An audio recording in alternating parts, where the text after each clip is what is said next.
من خواستم که امسال در همین سهمم یک 30-40 ساتق به کلوبنیک کنم برای بهتر کردن سطح زندگی خودم، روزگار خودم. کلوبنیکم خیلی نغز بود، نشو نموش در اولها خوب بود، کوچه‌ها خوب گرفته بود. حسابی زمینم که آب من وقتش برسانده نتونستم، چون که من آب تنقیسی میکشم اینجا. در یک هفته قریب 2 مرتبه میچینیم 40 کیلوگی حاصل میگیرم. این علاقه مایی پس فایزی پست نشان میدهد.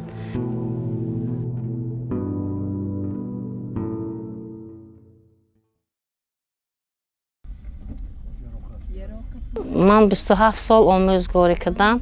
1000 سوم معاش میگرفتم. فرزندای خانه‌دار کردن در کار بود، خانه کردن در کار بود. این بسندگی نمیکرد، ما مجبور شدیم که دهقانی و دستانیمون مهنت کرده سطح زندگی ما خوب کنیم. شوهرم سال 1996 از عالم گذشتن، روسیه رفته بودن. با بعضی سبب‌ها در همونجا فوت دیدم.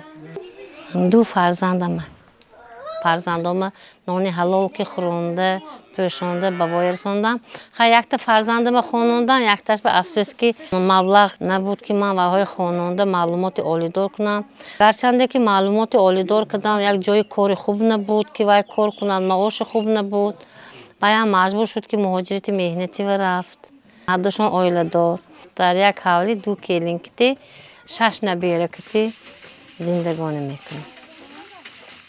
این باقی شفتالو، گیلوس، همه میوه های کم کم شناندگی، مالینا، کلوبنیک، سیب کدگی، یک گکتر به 450 بیخ، یعنی که نهال شناندیم که اکنون خدا خواهد بعد یک 2 سال ما حاصل نغز گفتم به امید ما های.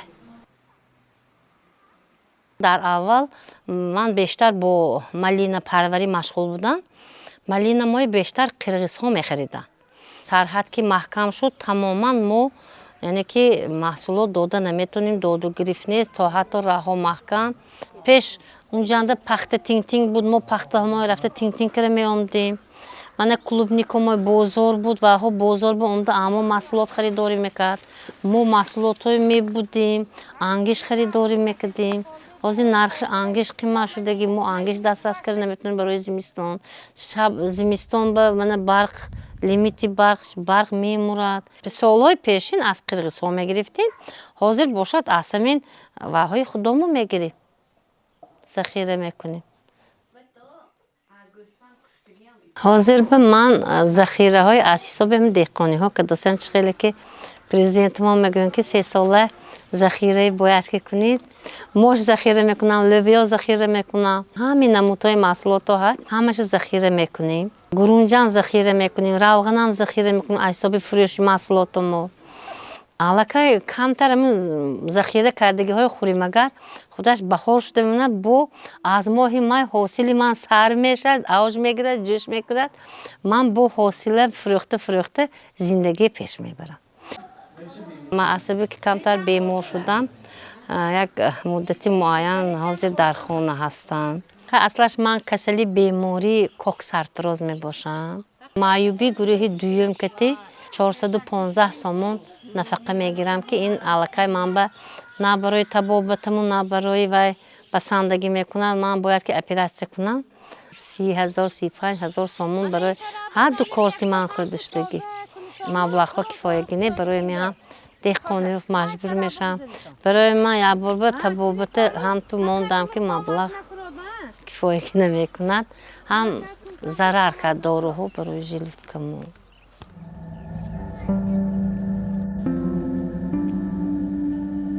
اولش اینکه جهان تنج باشد، دویمش اینکه ما همه همسرحت ما که ناتنج بودیم، همسرحت ما که دوست باشیم، متفاق باشیم و روی کنیم و یک مهر و محبت دلی وایها و هم جوش زند و ما که یعنی که دست به دست گیریم، آغوش به آغوش گرفته همین دوستی ما اصلا کنده نشود و زمان ما تنج باشد، سرحد گشوده شود بین 2 ملت، یعنی که مناسبت های دوستانه باشد. من ما محصولات کنیم و خریدار نباشد، ما هم جدا هم عذاب میشد که مهنت ما برباد میرد.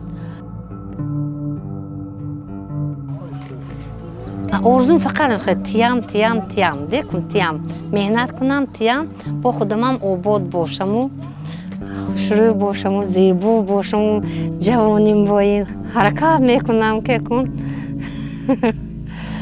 و خوشرو باشم